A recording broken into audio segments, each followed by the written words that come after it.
북한의 연이은 도발 중에는 화성 17형으로 보이는 대륙간 탄도미사일도 발사했지만 목표 지점에 도달하지 못해 실패한 것으로 추정됩니다. 하지만 추진체의 단분리가 정상적으로 이루어지는 등 기술적으로 진전된 성과를 이루었다는 평가가 나오고 있습니다. 신주명 기자입니다.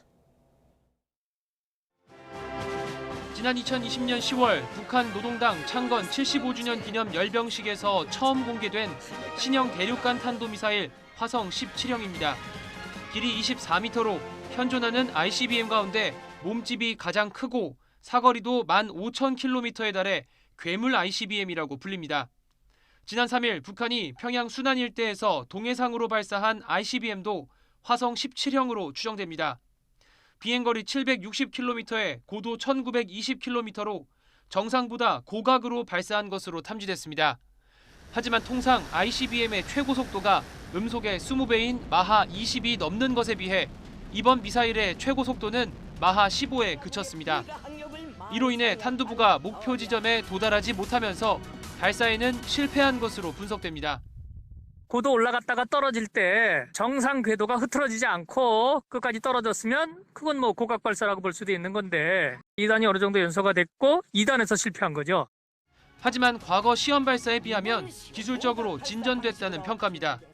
지난 3월 16일 발사한 화성 17형은 상승 단계에서 공중 폭발한 것으로 파악됐고 지난 5월 25일엔 비행거리 360km에 고도 540km로 아주 짧게 쏘는 데 그쳐 1단 추진체의 성능만 확인한 것으로 추정됩니다. 그에 비해 이번엔 1단 추진체와 2단 추진체가 각각 정상적으로 분리하는 데까지 성공한 겁니다.